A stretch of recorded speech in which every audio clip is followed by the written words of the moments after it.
Muy buenos días, buenas tardes, buenas noches. Bienvenidos a una sesión más de Diálogo Crítico de la Fundación Horacio Ducharme. Hoy, sábado 29 de julio de 2023, yo soy Antonio Elías Salum Salazar, miembro de la Junta Directiva de la Fundación Horacio Ducharme, y tengo el agrado de contar el día de hoy, gracias a Dios, con el autor del capítulo conclusivo del libro de las cartas hispanistas al rey de España, don Antonio Moreno Ruiz, quien es historiador, licenciado en Historia de la Universidad de Sevilla, es escritor y traductor del idioma portugués, estaba ubicado en la ciudad de Sevilla, en el Reino de España, y él es el autor de la carta La palpable realidad de la leyenda negra, y que vamos a estar conversando con él acerca del contenido de esta interesantísima carta que, como dije, cierra el ciclo de discusiones o de intercambio acerca de todas estas cartas hispanistas al rey de España. Me gustaría, una vez más, como es costumbre en el programa, recordar a aquellas personas que todavía no tienen familiaridad acerca de las actividades de la Fundación Horacio Ducharme. Yo les dejo acá en pantalla el blog de la Fundación, donde pueden encontrar más información acerca de las actividades que desarrollamos y pueden participar también en muchas de estas iniciativas que llevamos adelante y que vamos a estar comentando a lo largo del programa de hoy. Dicho esto, me gustaría entonces cederle a don Antonio Moreno Ruiz, directamente de Sevilla, algunas palabras introductorias para preguntarle cómo se encuentra, cómo está Sevilla y qué tipo de reacciones ha recibido usted, don Antonio, acerca de este libro que ya lleva casi 6 meses en circulación, Cartas Hispanistas al Rey de España. ¿Cómo ha sido la recepción de este libro, don Antonio? Bueno, antes que nada, muchas gracias por invitarme, querido tocayo. Y el libro, la verdad que bien. Hace poco lo presentamos, por ejemplo, en Sevilla, en la librería Verbo, en la calle Sierpe, que es una calle que ya menciona Miguel de Cervantes, una de las calles más céntricas de la ciudad, y la verdad que muy bien, porque lo hicimos también con poesía y con música. Y gracias a Dios, muy bien. Ahora mismo lo que pasa es que estamos en pleno verano, con unas temperaturas de 40 grados. Yo no estoy en la misma ciudad de Sevilla, yo resido, como yo soy natural de un pueblo, un paraíso en la tierra que se llama Bollullos de la Mitación, que está muy vinculado a México porque en el siglo XVI salió Fray Juan Calero, que fue fundador en la zona de Jalisco, pero resido en Castilleja de la Cuesta, que es donde murió Hernán Cortés. Así que por donde quiera que baje en Sevilla, encuentro la vinculación con América, ¿no? Y el problema, Antonio, que estamos ahora aquí a 40 grados y la verdad que vamos a tener que esperar un poco a que pasen estas temperaturas para seguir con presentaciones y demás, pero bueno, el libro la verdad que muy bien. Yo creo que es un acierto el tema de contar con autores españoles e hispanoamericanos, contar con diversos puntos de vista y diversas materias, ¿no? Porque si no quizás se haría muy monótono. A mí me ha tocado la palpable realidad de la leyenda negra, pero también hay sobre música, sobre economía, sobre filología, en fin, bueno, hay un poco de todo. Yo creo que es el atractivo del libro. Sí, y como estaba comentando en la previa con don Antonio, mi tocayo Antonio, este libro nosotros lo consideramos muy importante para una de nuestras iniciativas que estamos adelantando en la Fundación, que es la construcción de esta escuela para la hispanidad como un sistema alternativo de formación de las nuevas generaciones acerca de los valores que identifican a la civilización hispánica, ya que, como dice mi tocayo, en este libro se tocan diferentes aspectos que caracterizan a nuestra civilización, desde la música, también pasando por la economía y la historia y sobre todo lo que tiene que ver con la parte de, como escribió don Antonio, el ataque que ha recibido nuestra civilización hispánica básicamente en los últimos 500 años, desde que decidió España iniciar la aventura ultramarina. Ha cosechado buenos frutos, pero también ha recibido unos cuantos palos, y esos cuantos palos son los que don Antonio trata un poco de analizar en esta carta la palpable realidad de la leyenda negra. Y bueno, me gustaría aprovechar de una vez y comenzar a preguntar algunas cosas a don Antonio acerca de lo que escribe en esta carta de este libro, Cartas Hispanistas al Rey de España. En particular, fíjese, don Antonio, me llama la atención lo siguiente. Usted en su carta expone múltiples agravios que ha sufrido la civilización hispánica, sobre todo en el último medio milenio. Pero también, digamos, la civilización hispánica no es la única civilización que haya sufrido este tipo de ataques o propaganda insana o malsana, porque otras civilizaciones no han sido mejor tratadas por interesados en dañarlas. Por ejemplo, la civilización islámica ha recibido y continúa a recibir ataques de propaganda negra para ridiculizarla, demonizarla, odiarla, eliminarla, y sin embargo los musulmanes no parecen amilanarse por esos intentos de infructuoso desprecio. La civilización china tampoco es bien apreciada por los cánones occidentales, catalogándola de supresora de derechos humanos fundamentales, autoritarismo insoportable y condena a la mala vida. Pero los chinos no parecen muy de acuerdo con esos señalamientos y avanzan en alcanzar la hegemonía mundial. Otras civilizaciones también, como la persa, la turca, la judía, Rusia e India, y las africanas inclusive, no han recibido mejor trato. Pero pareciera, de acuerdo a su carta, don Antonio, que la civilización hispánica ha sido particularmente más vulnerable a los ataques de la mala propaganda, digámoslo así, admitiéndolos como verdades incuestionables, lesionando su amor propio y deseando abrazar otras civilizaciones supuestamente mejores que la propia. Le pregunto, don Antonio, ¿por qué sería nuestra civilización hispánica tan sensible o tan vulnerable a esos ataques en contraste con lo robusto que otras civilizaciones parecen ser, como por ejemplo la musulmana, la china, la judía, la rusa, etcétera? ¿Qué hace que las leyendas negras antimusulmana, antichina, anti-india, antijudía, etcétera, no sean tan efectivas en lesionar a sus destinatarios como sí lo es la leyenda negra antiespañola? ¿Y qué podemos aprender nosotros de esas otras civilizaciones al respecto de la defensa de lo propio, don Antonio? Bueno, la verdad que es una cuestión con mucha enjundia. Yo me lo he planteado muchas veces también, ¿no? O sea, el por qué. Porque además esto no es algo que solo afecte a los españoles, sino que esto es algo que afecta a todos los hispanoamericanos e incluso también a los hispanos de los Estados Unidos, ¿no? Yo creo que quizás somos el único pueblo que ha interiorizado tanto las críticas del exterior hasta llegar a asumirlas como propias. Ahí se basa probablemente nuestro hecho diferencial negativo y que estamos siempre como justificándonos, ¿no? Como con ciertos escrúpulos morales que son más moralinas que otra cosa. Por ejemplo, nosotros cuando hablamos de los faraones de Egipto, ¿no? Los reportajes estos que te hace National Geographic, pues no, nunca se empieza, no, es que Egipto cometió abuso, o es que la dinastía Ming cometió abuso. Ahora tú sabes, Antonio, que está de moda la serie de los vikingos. Y sin embargo no empieza, no, es que los vikingos cometieron abuso.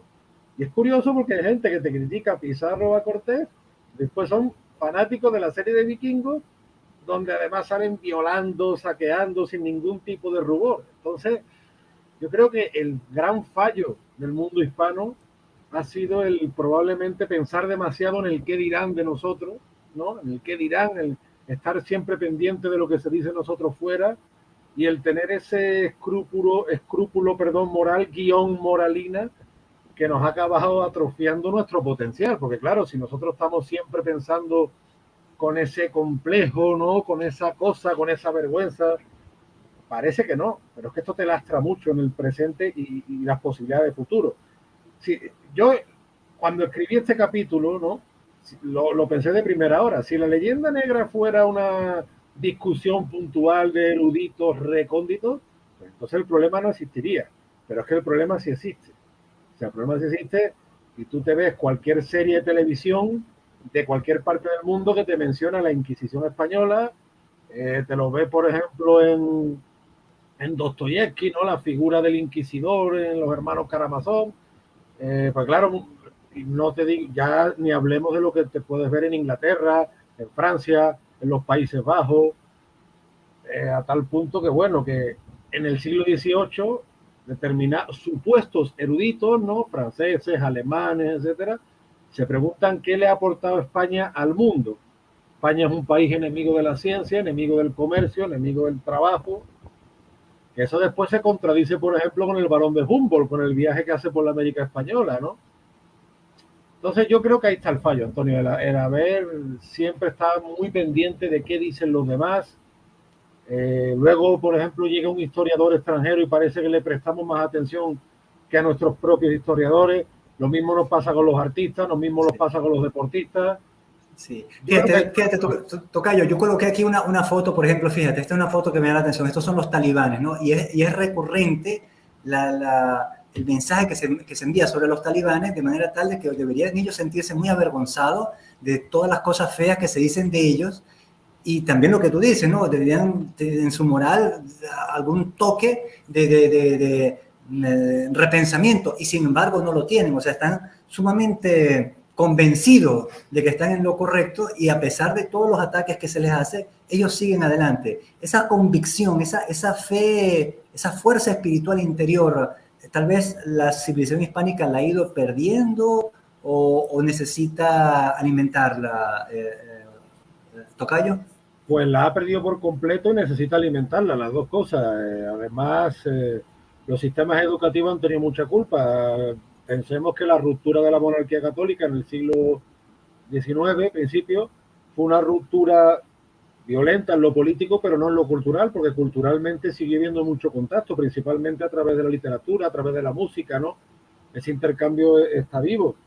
Y el problema es ese, que todos los países salidos de la monarquía católica, incluida la propia España europea, en mayor o menor medida recurren a la leyenda negra para justificarse. Pues claro, en Venezuela o en Nicaragua o qué sé yo, en cualquier punto de la América hispana, pues somos libres de un pasado ominoso, estábamos arrastrando cadenas, pero es que en España el discurso, y el discurso que especialmente esbozaron los liberales, fue también así. Somos una anomalía en el mundo europeo por culpa de la Inquisición, por culpa del catolicismo, tenemos unas costumbres atrasadas, y empieza todos los países hispánicos, incluido España, a buscar el hecho diferencial. Claro, en algo que está tan unido culturalmente, cuando tú buscas un hecho diferencial, incluso llegas a un nivel casi esquizofrénico, diría yo. Por ejemplo, siempre digo lo mismo, pero es que me llama mucho la atención, Antonio, el ejemplo de que en Perú y en Bolivia se peleen por el origen de la Candelaria, lo cual es absolutamente absurdo, o el baile de los caporales, que procede del mismo tronco. O en España, por ejemplo, en el siglo XIX, el mito de que el flamenco, por ejemplo, viene de Al-Ándalus. El flamenco es un fenómeno del romanticismo. O que la gaita gallega y asturiana son celtas, cuando la gaita es un instrumento que expande por los límites del Imperio Romano. Entonces, la búsqueda del hecho diferencial, la ruptura política violenta, que además es curioso porque no se corresponde con una unidad cultural que siguió existiendo y sigue existiendo. Yo creo que todo eso tiene un poco que ver, ¿no? En eso que estamos hablando, y lo que a mí me preocupa es que estamos con las defensas muy bajas, porque hemos perdido absolutamente la conciencia. Ahora sí es verdad que está habiendo una reacción, y el hecho de YouTube, de la tecnología, nos está ayudando a los hispanos de ambos hemisferios a reencontrarnos.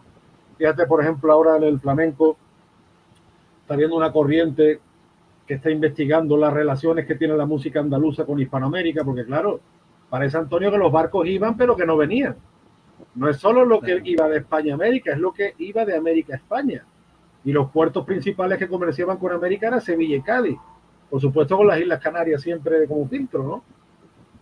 Entonces, a día de hoy esta corriente, claro, cuando se está empezando a tirar más de hemeroteca, a hacer estudios comparativos, y yo creo que la tecnología nos está ayudando a reencontrarnos, y eso es muy importante, porque la historia no es solo cuestión de un rincón de una biblioteca, la historia también es filología, es música, es gastronomía, es antropología. Todas estas ramas del saber yo creo que pueden y deben ir unidas.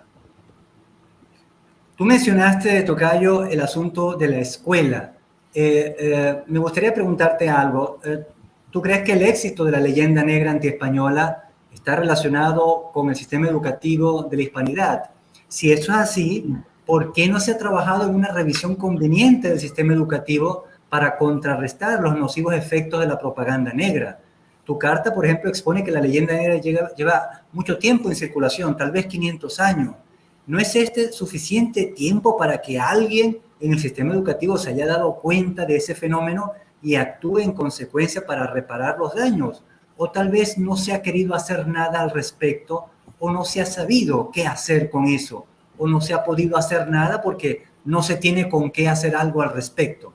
¿Cómo explicar que todavía hoy, Antonio, hoy en día se sigue enseñando en las escuelas primarias, en las escuelas secundarias, en las universidades, contenidos falsos sobre la historia de la hispanidad, prefiriendo mitologías anglofrancófilas para subordinar a las generaciones una tras otra en favor de sus saqueadores? ¿Quiénes son los responsables de ese profundo daño social y cultural en la hispanidad? ¿Cómo juzgarlos? Y si hay que cambiar la escuela, ¿te atreverías a sugerir algún cambio a corto, mediano, a largo plazo? ¿Cómo tendría que ser una escuela para la hispanidad? Coloco acá una foto que me parece muy interesante para significarte un poco esa influencia, ¿no? Esta caricatura de cómo los gringos visualizaban la escuela que debían seguir los puertorriqueños, cubanos y filipinos de acuerdo a su visión del mundo. Tal vez algo de esto todavía tenemos nosotros, o inclusive algo inclusive más antiguo, Tocayo. Sí, no, pero los responsables, Antonio, somos nosotros mismos, te quiero decir. Sí es verdad que, bueno, que sobre todo con la ruptura de la monarquía católica hubo mucha penetración inglesa y francesa, pero que los responsables hemos sido nosotros mismos y seguimos siendo nosotros mismos. Por no haber prestado atención a algo tan importante como es la escuela y como es el sistema educativo. Están presentes en todos los países hispanos. Yo que he vivido en Perú y he visto los libros de texto y lo hablo mucho con los amigos de allá, con mi esposa que es peruana, ¿no? Pero es que aquí en España es 3/4 de lo mismo. O sea, aquí a los niños pues se nos enseña que tenemos la culpa de todo, que hemos sido muy malos, que somos un país atrasado. Eso sí, en los años 80 entramos en Europa y ya a partir de ahí por primera vez nos podemos considerar desarrollados, ¿no? Entonces, que el sistema educativo es fundamental porque moldea las mentes, moldea los ánimos y es la fábrica del futuro. Y lo que estamos haciendo en nuestros países es impedir nosotros mismos nuestro futuro. Pero yo no creo que haya que culpar tanto, sinceramente, a los anglosajones, a los franceses, porque, a ver, es lo que yo digo. Está claro que aquí cada uno juega sus bases, juega sus intereses. Pero es que los primeros interesados somos nosotros mismos. Entonces, ¿por qué seguimos permitiendo esto? Pues yo creo que es donde está la clave, que hay que formar a toda una generación y a varias generaciones, porque esto viene de muy atrás, en la educación de su propia historia. No porque haya que contrarrestar con una leyenda rosa, sino porque la historia hispánica, no solo española, ¿no? Hispánica es tan rica, tenemos tantos archivos, tanta documentación, es un caso único en el mundo, que como bien dice mi amigo Jorge García Ruiz, que es un especialista en las misiones y los presidios de los Estados Unidos, pues con nuestra historia nos basta. Ahora, démosle voz y voto a los que están trabajando por nuestra historia, como por ejemplo Jorge. Te digo esto porque hay mucha gente que podría aportar y se está dedicando pues a tener que a otros menesteres, a, como yo digo muchas veces, a malvivir.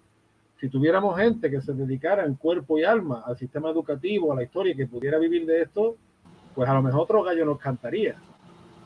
Y porque claro, no se puede vivir del aire, que esa es otra.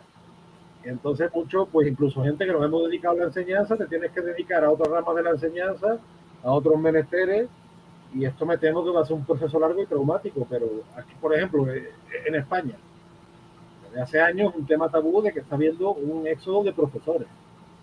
Y muchos acaban siendo profesores españoles en Estados Unidos. Esto no sale en los medios de comunicación. Pero claro, tú te planteas, si en Estados Unidos, con mi currículum, yo tengo más posibilidades laborales que en mi país, es que aquí está fallando algo. Y yo creo que debemos hacer una autocrítica constructiva, ¿no? No la típica autocrítica destructiva de decir somos lo peor del mundo, no valemos, no. El hispano es aventurero, es ingenioso, sabe sobreponerse a las adversidades. Todo eso lo podemos aprovechar para reconstruir. El sistema educativo es fundamental. Todos los niños, Antonio, yo me imagino que en Venezuela será 3/4 lo mismo, aquí en España, saben qué fue la Armada Invencible, la mal llamada Armada Invencible. Pero eso desde la generación de mis abuelos, pero nadie, hasta hace 3 días, ha sabido quién era Blas de Lezo o Bernardo de Galvez, por ejemplo. Que le podemos echar la culpa a los anglosajones, sí, pero la culpa es de nosotros mismos, o sea, tampoco...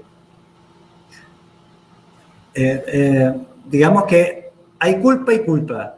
Déjame darle la bienvenida a don Cesario Jarabo Jordán, que está allí en el chat y que tiene unos comentarios interesantísimos acerca de este asunto educativo. Él sostiene la tesis, él sostiene la tesis de que mucho de este problema viene con la Ilustración, a partir del siglo XVIII, que comienzan a introducirse estas nuevas ideas que van a afectar lo que se denominaba la escolástica o la forma tradicional española de abordar la educación. Va a venir modificada una vez que entran los Borbones y el afrancesamiento. ¿Hasta qué punto tú piensas que esa subordinación comienza en el siglo XVIII y se prolonga hasta nuestros días, Antonio? No, pero es muy anterior, porque de hecho un foco de la leyenda negra fue la vinculación de los austrias con los Países Bajos y con Alemania. De hecho, Bartolomé de las Casas tuvo mucho predicamento gracias a su contacto con la corte de Flandes, y en el siglo XVIII se funda el Archivo de Indias en Sevilla precisamente para contrarrestar la leyenda negra. ¿Qué te iba a decir? O por ejemplo, José Cadalso en sus cartas marruecas también. En el siglo XVIII hubo gente que luchó contra la leyenda negra. O sea, la leyenda negra es muy anterior. Yo creo que se culpa excesivamente al siglo XVIII con todos los fallos que tuviera, pero que en el siglo XVI ya estaba este problema. Este problema tenía su foco en los Países Bajos y en Alemania, pero también tenía su foco en Italia, tenía su foco en Francia, porque muchos no aceptaron pues, de que España fuera esa potencia emergente que asombró al mundo y que por una serie de cosas pues sus ejércitos dominaban en Europa y estaba formando un nuevo continente. Entonces esto viene de mucho antes de los Borbones. Y no solo hubo un afrancesamiento en el siglo XVIII, porque también el vínculo grande que hubo en el siglo XVIII fue con las cortes italianas, especialmente en Parma y en Nápoles. Una vez vi un censo con mi amigo Emilio Acosta Ramos, lo contrastamos de finales del siglo XVIII, la época de Carlos IV, que en Cádiz había como, yo no sé si eran 3.000 italianos, una barbaridad, por Cádiz y alrededores, y Sevilla, de hecho, una de las minorías, no me gusta esta palabra, pero bueno, más influyente, durante siglos fueron los italianos, y en el siglo XVIII sobre todo de Parma y de Nápoles, tuvieron mucho predicamento, no solo la relación con Francia, ¿no? Y luego los austrias también, claro, se habla del pacto de familia borbónico, pero los austrias, por ejemplo, sus compromisos también, por otra parte, desangraron mucho a España. No porque ellos lo buscaran especialmente, hay que estudiar, yo creo que también el contexto de la época. Sí es verdad que en la Ilustración se empieza este debate de que qué ha aportado España, ¿no? Creo que fue Montesquieu el que decía que España estaba a medio camino entre Inglaterra y Turquía y todo este tipo de estupideces, pero que viene de mucho antes. En el siglo XVI ya estaba lleno de leyenda negra y Bartolomé de las Casas tenía mucho contacto con determinados flamencos que claro, les vino como anillo al dedo. No, a ver, con esto no te quiero decir que haya tampoco una conspiración infalible, porque que las conspiraciones existen, ¿vale? Sino que es lo que te digo, que cada uno mira por sus intereses. Lo único que no miramos por nuestros intereses somos nosotros, que es lo grave del asunto. Yo tengo una teoría acerca de eso también, Antonio, que es el asunto de el efecto que las derrotas militares van a tener luego en la autopercepción española acerca de su posición en el mundo y la validez de su sistema educativo. Es decir, fíjate que en el siglo XVI, cuando la Escuela de Salamanca es la que más se proyecta en cuanto a faro de cultura y de ciencia, comienza a ocurrir, a partir de inicio del siglo XVII, comienzan a ocurrir una serie de derrotas militares contra las otras potencias europeas, que en mi opinión van a tener luego repercusiones en el valor que la educación española puede tener frente a otras alternativas educativas. Es decir, la pérdida de muchas batallas o de muchos territorios también en Europa y en ultramar va a reducir el valor que frente al mundo tendría la escolástica o el sistema español. Y por eso entonces los otros sistemas como el francés o el inglés van a comenzar a venderse mejor porque, digamos, han sido más victoriosos militarmente. ¿Tú qué opinas al respecto, Antonio? Yo matizaría mucho, tocayo, te cuento, por ejemplo. Está claro que los franceses, yo diría que más todavía que los ingleses, han sido maestros de la propaganda. En eso de ponerse ellos como que su cultura vale más que ninguna y darse autobombo, eso no hay quien les gane. Pero bueno, los franceses han tenido derrotas militares vergonzosas. El siglo XVIII, que en América, en muchas partes de América, fue un siglo de oro, Francia hizo el ridículo contra los británicos en Canadá y abandonó a buena parte de su población francoamericana, ¿no? Los llamados acadianos, que a día de hoy se llaman Cajun o Cajun, que viene de Acadian. Y cuando la Luisiana pasó a manos españolas, ¿no? Si yo no estoy mal, en el 1763, pues tanto Bernardo de Galvez como Luis de Unzaga, aparte de llevar canarios, bueno, también llevaron malagueños, llevaron baleares, llevaron a criollos cubanos, pues le permitieron a esa población acadiana asentarse en los territorios de Luisiana, ¿no? Y después de haber hecho el ridículo militarmente y haber abandonado a su población. Y España los acogió. ¿Pero qué dice la propaganda? Pues que se han inventado una herencia francesa en la Luisiana, cuando los franceses en Luisiana lo que dejaron fue 4 barracones de madera, mientras que Nueva Orleans fue reconstruida por manos españolas. Y es una ciudad pues, que probablemente tenga que ver más con La Habana, con Cartagena de India, que con Nueva York. No he estado, pero por lo que he visto. O la tradición, por ejemplo, del carnaval, ¿no? O incluso la música, Faustino Núñez, que es un gran musicólogo, yo recomiendo su libro América en el Flamenco. También ha investigado bastante, tirando de merotecas y de partituras, la relación entre determinada música hispanoamericana y el blues. Entonces, al final, ¿qué es lo que falla? Yo no creo que sea tanto las derrotas militares, que falla que somos unos pésimos propagandistas. Tú mira, por ejemplo, Antonio, la gastronomía italiana en el mundo lo bien vendida que está, que a mí me gusta, que no tengo ningún problema. Pero es que nosotros no nos damos a valer. O sea, una ciudad como Nueva Orleans, que es una ciudad hispánica en Estados Unidos, que ellos mismos tienen su plaza de España y nosotros no prestamos atención. Entonces, yo creo que más allá de las derrotas militares, primero, que solo nos centramos en nuestras derrotas militares y que no conocemos nuestra victoria, y segundo, es que somos pésimos propagandistas y que no nos damos a valer. Es que parece que despreciamos lo nuestro. Y eso es lo que a mí me hierve la sangre más que otras cosas. Sí, bueno, de que despreciamos lo nuestro, yo tengo muchos ejemplos acerca de eso. De hecho, tal vez la razón de ese autodesprecio, y ahí te quiero pasar a otra pregunta, Tocayo, es también cómo es que se ha conformado esta civilización hispánica. En tu opinión, ¿hasta qué punto el mestizaje ha sido un factor para el éxito de la leyenda negra antiespañola? Es cierto que la idea de universalidad que encierra la hispanidad en su catolicismo es muy atractiva y poderosa, pero también ocurre que en tratar de sumar a todos se aumenta la diversidad, perdiéndose cohesión. Tal vez el sentimiento de grupo o la fuerza de civilización se ve mermada cuando se incluya sin cortapisas a más y más grupos diversos. Y sin el sentimiento de grupo, sin esa energía social que aglutina y hace realizar grandes sacrificios por una causa más grande, no se impulsan o sostienen las grandes obras. Parece que la hispanidad necesita un sentimiento grupal que convenza a un chileno que también es un mexicano, o a un español que también es un hondureño, o a un peruano que también es un cubano. Pero eso no pareciera existir, o tal vez no pudiera existir ese sentimiento grupal. Con ese sentimiento grupal se podría combatir o resistir mejor la propaganda negra. Por ejemplo, una civilización como la musulmana tiene mestizaje, pero está cohesionada por la religión y eso la hace más robusta. Una civilización como la China tiene valores y fenotipos que la ayudan a blindarse de los ataques culturales. En tu opinión, Tocayo, ¿falta sentimiento grupal en la hispanidad y esa ausencia de sentimiento grupal facilita el trabajo de la leyenda negra? ¿Cómo se podría nutrir o cultivar ese sentimiento? ¿Es posible alcanzar ese sentimiento grupal en la hispanidad, Tocayo? Pues es muy interesante lo que planteas.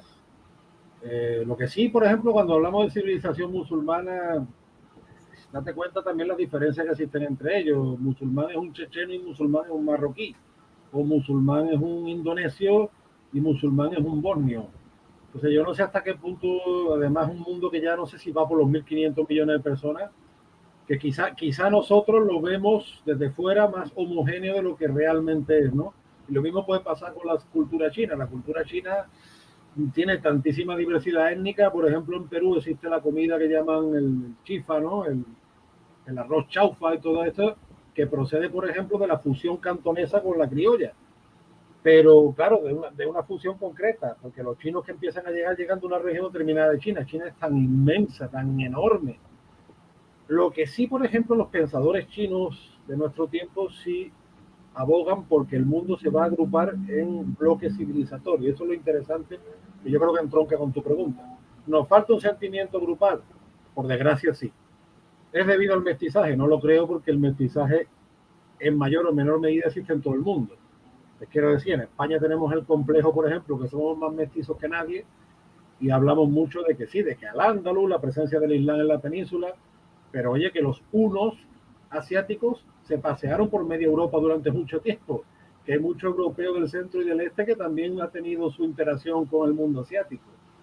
La misma Italia, por ejemplo, que nosotros a lo mejor, y mira que la tenemos cerca aquí en España, la vemos mucho más homogénea de lo que es en realidad. En Italia hay una diversidad etnocultural enorme, bueno, enorme, a ver. Muchas veces se dice que los andaluces somos exagerados, ¿sabes? Pero que yo no creo que el mestizaje sea, yo creo que muchas veces tenemos las ideas estas racistoides del siglo XIX, por desgracia todavía influye, porque mira el Imperio Romano albergó parte de Europa, parte de Asia y parte de África, con etnias muy variadas, bueno, y luego el Imperio Romano de Oriente también, ¿no? Y el Imperio Romano de Oriente, mira los años que duró y la cohesión que tuvo enfrentándose a medio mundo. Entonces, yo no creo que el mestizaje sea un factor, digamos... Que alimente o facilite la leyenda negra, ¿no? No, más bien al contrario, porque de hecho, a ver, es lo que decíamos antes. Aquí en el mundo hispano ha habido una ruptura política, pero no ha habido una ruptura cultural. Y eso va por encima del color de la piel o del fenotipo. Lógicamente, si es verdad que existen grandes áreas geográficas y culturales, pues uno puede ver, por ejemplo, qué sé yo, el área andina, ¿no? Pues la gente es más parecida. A lo mejor el mismo Perú te lo dicen. Perú tiene 3 grandes áreas: la selva, la Amazonía, la costa y la sierra. Y en cada país, en cada parte del mundo, por su tema geográfico, cultural, siempre vas a ver más o menos afinidad. Pero yo no creo que el mestizaje sea, porque además el mestizaje es que es un fenómeno que existe en todas partes del mundo en mayor o menor medida. Pensar que hay países mestizos y pensar que hay países puros, yo creo que ahí está el error. Hombre, sí es verdad que gente que ha vivido más aislada, como los esquimales, o los lapones, o los pigmeos, pues a lo mejor conservan mayor grado de pureza, entre comillas. Pero, no sé, yo en ese sentido creo que la hispanidad tiene que mirarse mucho en el espejo del Imperio Romano. Y también de su continuidad, que fue la Roma Oriental, que fueron los bizantinos, que de hecho los bizantinos tuvieron una presencia bastante mayor en la península de lo que se... Bueno, y no digamos ya lo que los árabes copiaron de los bizantinos, que los árabes tomaron mucho de los bizantinos, ¿no? Entonces, bueno, pues yo creo que ese sería el espejo en el que nos podríamos comprender históricamente lo que es el mundo romano y el mundo hispano como ese mundo romano de la Edad Moderna, ¿no? Sí. Pero entonces, Tocayo, esta situación de España frente a otros países de Europa me llama la atención su fragilidad, digámoslo así. Y entonces trato de investigar, bueno, ¿por qué nos preocupa tanto eso de el qué dirán? ¿Por qué nos preocupa tanto el qué dirán los vecinos franceses? Y trato un poco de hurgar en nuestra historia para explicar esa actitud española de preocupación por los vecinos, sobre todo vecinos europeos. Y me viene entonces la siguiente cuestión. Tú sugieres que en buena medida la leyenda negra antiespañola comienza a sentirse desde la primera globalización española, es decir, desde que inicia la aventura ultramarina.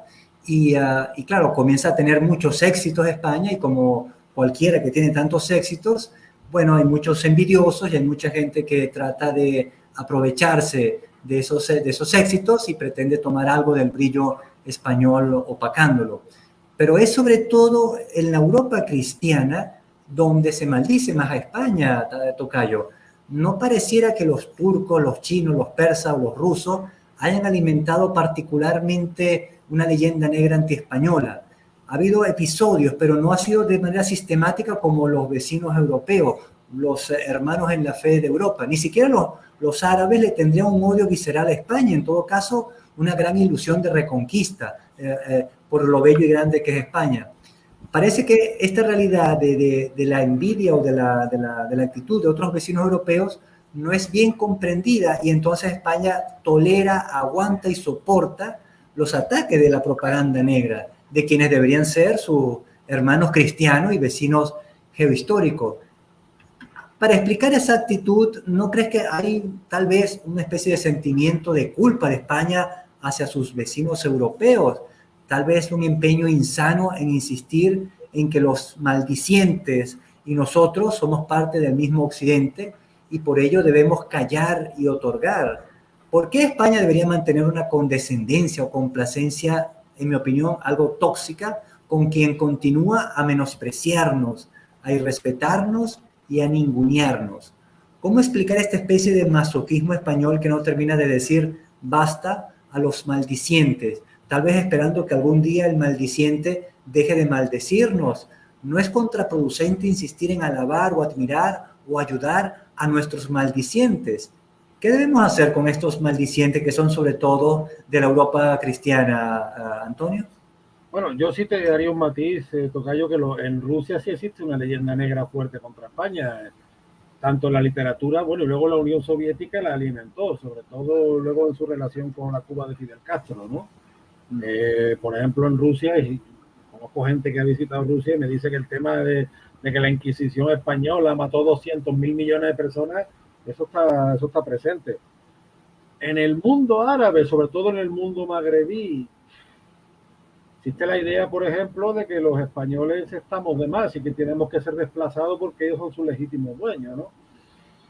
Ahora bien, tienes razón tú, o sea, está claro que nuestros vecinos en ese sentido han sido más virulentos incluso.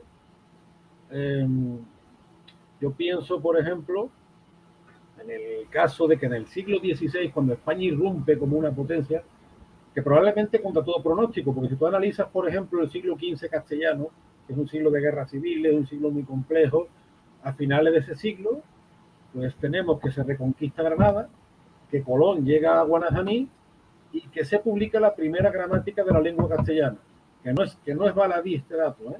No es baladí este dato, porque es una gramática que nos va a servir y nos va a dar una cohesión y una tradición que incluso después va a servir para nuestra tradición académica, por así decirlo, ¿no?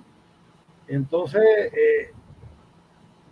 siempre yo creo que existió el complejo, sobre todo desde el siglo XVI, de que el resto de Europa como que nos veía como excesivamente mestizos, ¿no? Estos españoles son unos aperedizos, no son buenos cristianos, porque son mezcla de musulmanes y judíos.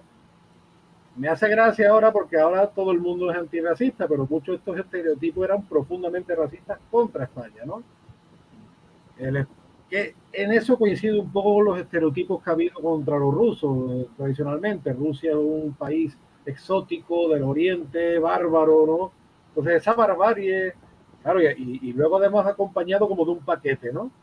Porque ese excesivo mestizaje nos hace incultos, nos hace vagos, nos hace violentos, nos hace mujeriegos, es todo como una sucesión de cosas. Y yo creo que el error probablemente está en el siglo XVI, el querer justificarnos excesivamente ante los vecinos europeos, ante nuestro contexto geográfico. Yo creo que ya como tú decías, tocayo, después de 500 años, la solución está en que dejemos de justificarnos. Que digan lo que quieran, de verdad, que digan lo que quieran decir. Y yo, por ejemplo, que vivo muy cerca de Sevilla, veo que el Archivo de India sigue yendo a investigar gente de medio mundo, especialmente historiadores de Estados Unidos, de Inglaterra, de Francia y, por supuesto, de toda España y toda Hispanoamérica. Pues prestemos más atención en la gente que tenemos nuestra que está haciendo historia. Cuando digo nuestra, digo de nuestro mundo hispánico. Entiéndaseme esto, ¿no?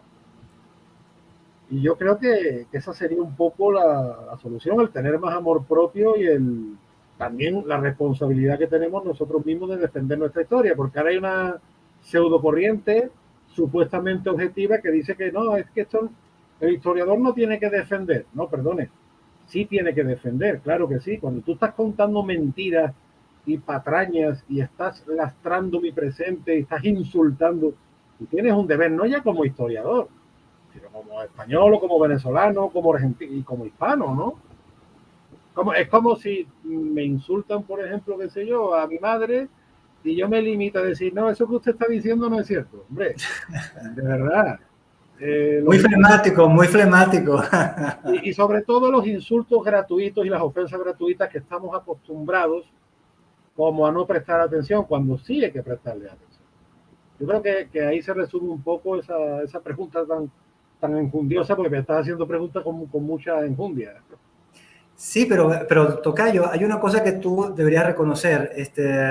A mucha gente, sobre todo en la hispanidad, parece que la verdad desnuda no la convence tanto como la mentira vestida. Tal vez por eso es que la leyenda negra antiespañola es muy atractiva. Tocaría entonces a lo mejor, Antonio, es que somos muy literarios, por así decirlo. Tocaría preguntarse, Antonio, si la divulgación de la verdad histórica sobre España es suficiente para convencer y para combatir la leyenda negra antiespañola, o tal vez no sería una opción combatir el fuego con fuego y entonces crear una leyenda negra anti los maldicientes para también pasar un poco de esa situación a sus autores. ¿Tú cómo verías ese tipo de política? A ver, la divulgación es necesaria, pero hay que llevarla a todos los ámbitos. Como te digo, muchas veces nos perdemos en el mismo formato. Hay un formato que a mí me parece aburridísimo, por ejemplo, que en España se ha puesto de moda hace unos años, es el de las tertulias que hablan de política y de tertulianos que saben de todo. Es que eso me parece aburridísimo, es una cosa. Entonces, yo creo que hay que saber divulgar. Por supuesto que yo te diría, mi respuesta es afirmativa, la divulgación es necesaria, pero hay que saber cómo hacerlo, hay que saber con qué lenguaje hacerlo, y ahí entra también un poco la capacidad profesional del docente, o no solo del docente, sino también del artista, también, pues qué sé yo, del dibujante, por ejemplo, del cineasta, porque se puede llevar a muchas disciplinas.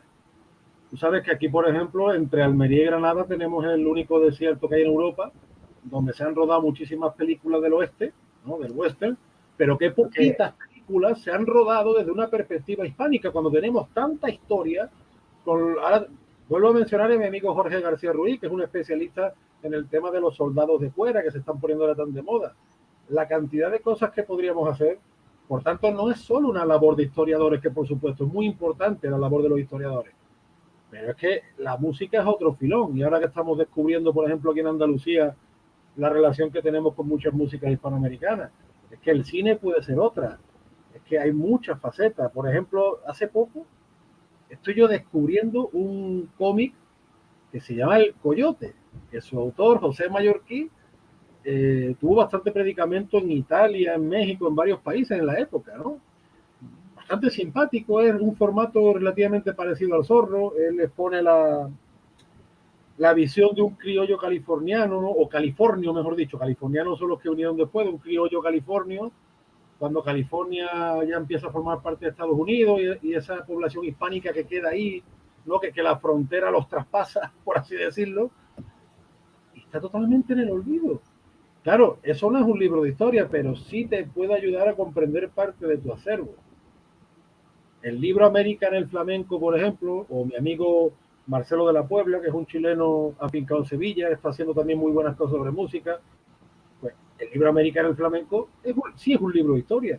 Los trabajos de Marcelo de la Puebla también son muy buenos. Entonces, yo creo que hay que diversificarse y presentar y aprovechar todo esto que tenemos de la tecnología para llegar por diversas ramas a la mayor cantidad de gente posible. Excelente. Y qué bueno que menciona a don Marcelo de la Puebla. Nosotros lo estuvimos entrevistando acá en ocasión de su carta La música y las artes, extraordinario músico y también historiador, lo cual lo hace una combinación espectacular a la hora de poder explicar por qué evolucionan las melodías de la hispanidad de la manera en que las tenemos hoy en día. Es un gran baluarte, un gran personaje para todos nosotros, don Marcelo de la Puebla. Y que lo tienes ahí, como tú bien dices, en Sevilla. Sí, señor. Cerrando tu carta, Tocayo, tú dices la siguiente frase: nos queda mucho por hacer y estamos contra el tiempo, pero qué apasionante es y cuánto merece la pena. Son palabras muy inspiradoras, Antonio, pero hasta el día de hoy parece que no se ha contrarrestado adecuadamente la leyenda negra antiespañola. ¿Cómo se ha combatido la leyenda negra, si es que se ha hecho hasta ahora, Antonio? ¿Y qué deberíamos hacer para que ese combate sea más efectivo? ¿Es un asunto de cantidad o de calidad de acciones contra la leyenda negra o de ambas? ¿Tenemos disposición para contrarrestar la leyenda negra antiespañola? ¿La política y la economía pueden ayudar en ese combate, Antonio? ¿Te atreverías a sugerir alguna acción política y o económica para combatir la leyenda negra? Buena pregunta. Yo creo que quizá la leyenda negra sí se ha combatido, pero no ha salido mucho de los entornos más o menos académicos. Ha empezado a salir hace poco, ¿vale? Es un camino, yo creo que estamos recién transitando, y como te digo, la clave está en lo que hemos hablado antes, en diversificarse y en saber llegar a la mayor cantidad de gente posible. Quizá muchas veces hemos sido demasiado racionalistas, por así decirlo, cuando muchas veces se llega más por la emoción o por el sentimiento que por el mero raciocinio. En cuanto a política, hombre, sí, pero es que claro, la política, ten en cuenta que una parte muy importante de la política es el sistema educativo y la batalla cultural. El problema que tenemos aquí en España es que buena parte de esa política todos estos años ha ido en contra de nuestros propios intereses. Entonces, la política tiene que mirar, por supuesto, y hay gente que ya está empezando a mirar. No quiero decir nombre, no quiero, se me van a enfadar, pero sí hay ya gente que está empezando a mirar y a hablar las cosas más claras y a defender la hispanidad sin complejos. Y lo mismo está pasando en algunos países hispanoamericanos, ¿no? Por ejemplo, en Perú, en Uruguay, ya hay gente que está hablando claro, ¿no? Entonces, pero lo que es fundamental de la política es el tema educativo.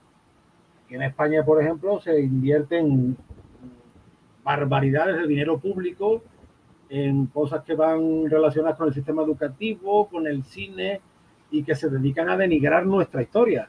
Hace años sacaron una película sobre los últimos de Filipinas que yo me niego a ver, pero he visto algunas escenas sueltas y son escenas mórbidas, riéndose, ¿no? Mofándose, tirando por el piso lo que hicieron aquellos soldados que, en fin, que lo que debería ser una muestra de heroísmo, pues todo parece que lo estamos destinando a eso, ni siquiera borrar nuestra historia, ya no es siquiera borrar, yo creo que es algo peor, es a tirarla por el suelo, ¿no? A despreciarla, para crearnos asco de nosotros mismos. Bien, es verdad una cosa, esto es un fenómeno, Antonio, que se está dando ahora en todo el mundo occidental, con toda esta onda del wokismo y demás, ¿eh? Bien, es verdad que no solo pasa en el mundo hispánico, pero, hombre, sí es verdad que nosotros tenemos el añadido de la leyenda negra, que la llevamos arrastrando desde el siglo XVI, y que yo creo que en política lo que es fundamental es sobre todo el sistema educativo y la batalla cultural, porque no hay batalla política si no hay una batalla cultural previa. Por ponerte un ejemplo, aunque va a crear polémica este ejemplo, yo supongo que tú sabes quién es Pablo Iglesias, político además que en Venezuela lo conocéis muy bien. Hay gente que dice, ahora Pablo Iglesias no está en política, sí, pero sus ideas sí están en política. Política puede prescindir de los nombres, pero las ideas sí están fluyendo. Esto independientemente de que te caiga mejor o peor, Pablo, ya te puedes imaginar cómo me cae a mí este sujeto. Pero sus ideas sí están fluyendo y sí están vigentes. Si no se entiende que sin batalla cultural no hay batalla política, siempre vamos a ir mal y vamos a ir atrasados. Y esto es importantísimo entenderlo. Respecto a la economía, yo soy de letras puras y de economía no te puedo hablar mucho, pero sí es verdad que en años anteriores, por ejemplo, por ponerte uno de los muchos, yo cuando emigré de Perú, cuando regresé a España desde Perú, pues Perú tiene un acuerdo con España de la seguridad social que viene de los años 50. En aquella época se hicieron, o por ejemplo el acuerdo que hizo Pérez Jiménez en Venezuela, que no estoy haciendo apología de Pérez Jiménez, que no se me enfade nadie, por Dios, pero sí sé que hubo un acuerdo para emigrar, para que emigraran sobre todo españoles, portugueses, italianos, y a día de hoy, gracias a eso, pues muchos venezolanos entran en España con pasaporte español y eso les facilita el tema de encontrar trabajo, de formar una familia, de integrarse. Pues yo creo que eso puede ayudar bastante. Son circuitos microeconómicos, por así decirlo, acuerdos de la seguridad social. Y además, es que imagínate que Hispanoamérica es un mercado inmenso y España es la puerta de Europa. Es que somos la palabra geopolítica se ha hecho con nosotros. Decía Juan Vázquez de Mella, que fue un pensador tradicionalista español, que el punto más geoestratégico del planeta era el estrecho de Gibraltar, porque une dos continentes, Europa y África, une el Mediterráneo y el Atlántico, y es el paso entre Europa y América, obligado. O sea, los británicos no invaden Gibraltar por gusto, es que es el... Y nosotros, para lo que es la economía, la estrategia, porque si es que nuestra posición geográfica nos lo está diciendo. Imagínate el mercado inmenso que supone toda la América hispana y las posibilidades que tiene la América hispana de entrar en Europa por mediación de España y todo lo que eso se puede formar. Haciendo tratados pues de seguridad social, de exportación, de importación, a través de las universidades, por ejemplo. El escritor Camilo José Cela, eso es el que fue muy conocido en Venezuela, aunque tuvo sus más y sus menos por aquella novela de la Catira, ¿no? Él ya proponía un programa universitario de intercambio de España con la América hispana. Pues yo creo que todas esas cosas, y además esas cosas, Antonio, si uno las deja fluir, sin tanta burocracia, sin tanto estatismo, al final las cosas van fluyendo. Si la economía al final es una cadena, con sus complejidades, con sus contradicciones, por supuesto, hay que cumplir una regla. Muchas veces tú sabes que en determinados países el tema de las coimas, ¿se dice coima allí en Venezuela? O la propina, la mordida. La mordida, eso muchas veces pues maltrata la economía, en fin. Pero que si se dejara fluir, lo que pasa, claro, también es verdad que estamos en una situación política complicada para ponernos a hacer un diseño, pero que yo creo que posibilidades, Antonio, tenemos todas las del mundo. Y de hecho yo me di cuenta cuando yo llegué a España, y gracias a ese intercambio que había con la seguridad social, pues enseguida obtuve lo del emigrante retornado, en fin, y se me facilitaron un montón las cosas. Y esto es un 0,1 de lo que te puedo contar, ¿no? Claro, no, ha habido una serie de episodios o acciones particulares que han ayudado, pero yo comparo un poco, por ejemplo, con las acciones políticas que hacen civilizaciones como la China o los persas en cuanto a cómo responden a las amenazas que sobre ellos se ciernen. En el caso, por ejemplo, de los chinos, recuerdo el caso de una película donde había un tema un poco prohibitivo para la República Popular, y ella consiguió que la película fuese, digámoslo así, menos divulgada de lo que se esperaba hacer, precisamente porque hizo presión política para que no se transmitiera una serie de perspectivas acerca de temas que para ellos consideran prohibitivos. Es decir, desde el punto de vista político también se puede influenciar de la propaganda que se va a decir acerca de nosotros. Y eso también es muy importante. Pero es que por desgracia, Antonio, tú tienes toda la razón del mundo ahí, por desgracia, la clase política o buena parte de la clase política de la hispanidad se dedica justamente a lo contrario. Cada vez que hay un insulto contra nuestro mundo, nuestra cultura, que no es solo un insulto contra la España europea, sino que afecta a toda la hispanidad, pues la mayoría de nuestros dirigentes, salvo excepciones, por supuesto, que ya las hay, gracias a Dios, pues ¿a qué se dedica? Se dedica incluso a darle la razón a quienes nos denigran y nos insultan. Es que eso es un problema muy particular de nuestra civilización, por desgracia. Claro, pero ten en cuenta que muchos de esos políticos son egresados de escuelas que no son escuelas de la hispanidad, son escuelas de otra naturaleza, ¿okay? Y sí, eso también afecta. Y eso recuerda un poco también la política que tenían los romanos de sometimiento de otros pueblos. Era típico traerse las generaciones o los jóvenes de esos otros pueblos para educarlos en la forma romana, de manera tal de que una vez regresados a esos otros pueblos pudiesen servir como agentes de subordinación para los romanos. Algo de eso creo que también nosotros estamos sufriendo acá, cuando tenemos una serie de conductores formados o educados en otro tipo de escuela que responde a otros intereses que no son los nuestros. Por eso es importante un poco la iniciativa que tenemos nosotros de construir una escuela para la hispanidad, para formar allí otro tipo de generaciones que tengan mayor valor, donde valoricen más nuestros rasgos culturales y lo que nos identifica y distingue de otras civilizaciones. Mientras eso no ocurra, mientras nuestros políticos sigan formados en otras escuelas, es muy difícil que tomen otra política que no sea la que han tomado hasta ahora, Tocayo. Sí, no, en Hispanoamérica de hecho hay mucha gente que formada fuera de las clases altas, por así decirlo, y ya no, incluso el tema que tú bien mencionabas de responder a otros intereses, ya no solo eso, sino que muchas veces se dedican a querer malimitar lo que de repente para nuestros países no sirve. Y viceversa, o sea, el querer malimitar constantemente el modelo extranjero porque nos pensamos que siempre es mejor que el nuestro. Entonces, yo siempre digo, por ejemplo, en España se decía en baloncesto, los españoles nunca vamos a ganar nada en baloncesto porque somos bajitos, porque no sabemos. Bueno, pues han pasado los años y España ha ganado todo en baloncesto, entonces algo estaría mal, pero que tuvo solución, ¿no? Por ponerte un ejemplo muy de andar por casa. Pero por desgracia nuestras pseudoélites no lo ven así. Nuestras pseudoélites se suelen educar en un mundo, y más, yo creo que eso es todavía más acento en Hispanoamérica que en la propia España, en un mundo totalmente ajeno a nuestro acervo cultural y que o bien responde a otros intereses o bien quieren eso, quieren malimitar o travestirse. Y claro, pues lógicamente no sale. Mira, por ejemplo, nosotros podemos criticar, qué sé yo, la arquitectura de algunas calles de Sevilla, ¿no? Que son calles muy sinuosas, muy...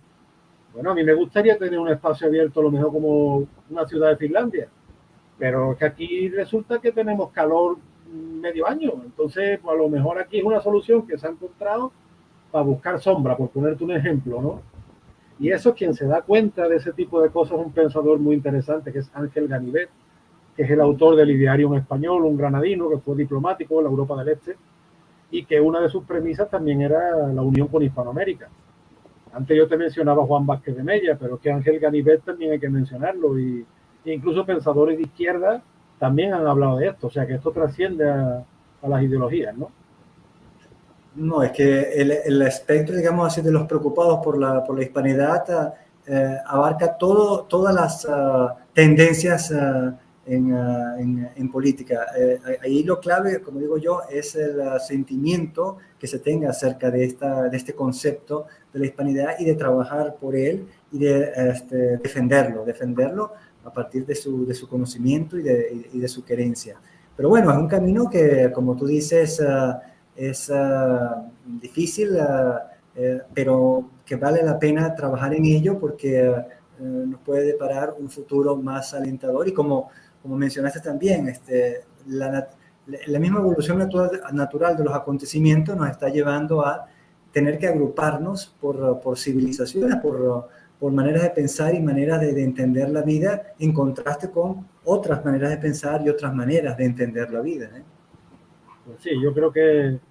Y esto de la tecnología nos puede ayudar. La tecnología tiene su parte negativa, pero oye, también tiene su parte positiva. Y yo, por ejemplo, gracias a YouTube, veo que se está recuperando una comunicación que antes existía mucho en la música, existía en la literatura, en el mundo editorial, pero que ahora se está recuperando a una velocidad increíble, yo creo, ¿no? Y a todos los saberes, porque se juntan historiadores, se juntan músicos, escritores, gente con muchas ganas de hacer cosas, incluso también en los mismos Estados Unidos se está juntando cada vez más gente. Por tanto, bueno, pues es lo que hablamos en los preliminares, siempre vamos a tener fe y vamos a tener esperanza, ¿no? ¿Por qué no? Para coger una depresión siempre hay tiempo. Además, es una cualidad hispana, tener fe y esperanza acerca de algo nos tendrá el mañana mejor. Hablando de Camilo José Cela, él tenía un dicho que era: el que resiste gana. Bueno, vamos a hacerle caso en ese sentido. Seguramente ganamos, seguramente ganamos. Bueno, Antonio, ya ha sido una hora de charla amena acerca de tu carta, la palpable realidad de la leyenda negra de este extraordinario libro que vuelvo a colocar acá en pantalla para aquellas personas que todavía no lo conocen y no hayan tenido la dicha de leerlo y conseguirlo. Cartas hispanistas al rey de España, donde nuestro invitado de hoy, Antonio Moreno Ruiz, historiador radicado en Sevilla, Reino de España, ha contribuido con otros 15 escritores hispanistas acerca de esta descripción de las cualidades de la hispanidad en forma de epístola al monarca, su majestad Felipe VI, y donde en el caso particular de nuestro invitado, él se concentró acerca de este tema de la leyenda negra antiespañola, la propaganda que por mucho tiempo nos ha estado afligiendo y afectando en diferentes aspectos de nuestra cotidianidad y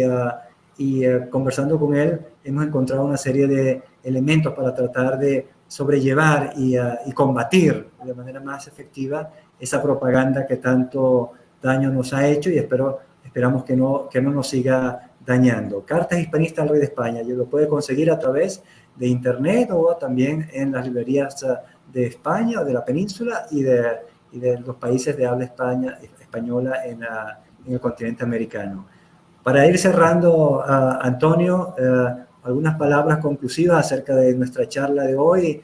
¿Cómo ves el futuro? Pues mira, yo en eso coincido mucho con mi amigo Marcelo de la Puebla.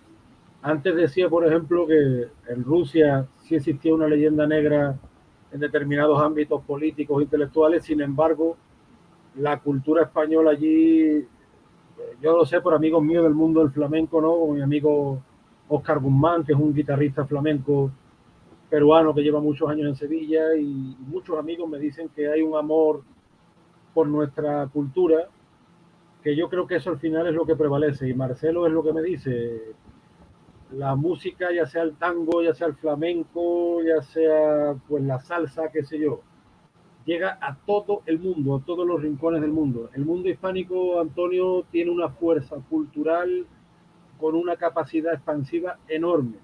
Y eso es lo que a mí me da más esperanza, de que nuestro mensaje puede llegar de diversas formas. Estamos viviendo unos tiempos muy duros. Yo creo que, de hecho, se vienen tiempos todavía más duros, pero me queda esa esperanza y esa fe, y sobre todo por la fuerza cultural que tenemos, que no hay quien pueda con nosotros. Nosotros mismos nos intentamos destruir y no podemos. Y eso más tarde o más temprano, de alguna manera nos va a ayudar a dar el empujón que necesitamos. Al final yo creo que prevaleceremos. Y me quedo con eso.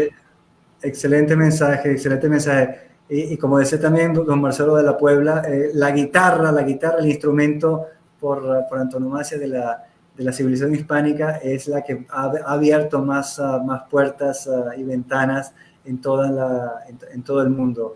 Realmente es cierto, la música hispánica, la cultura, el arte hispánico son una gran...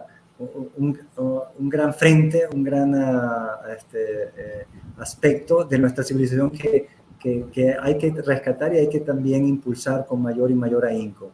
Bueno, ha sido realmente un placer estar con don Antonio Moreno Ruiz, historiador radicado en Sevilla, hablando acerca de estas cartas hispanistas al rey de España.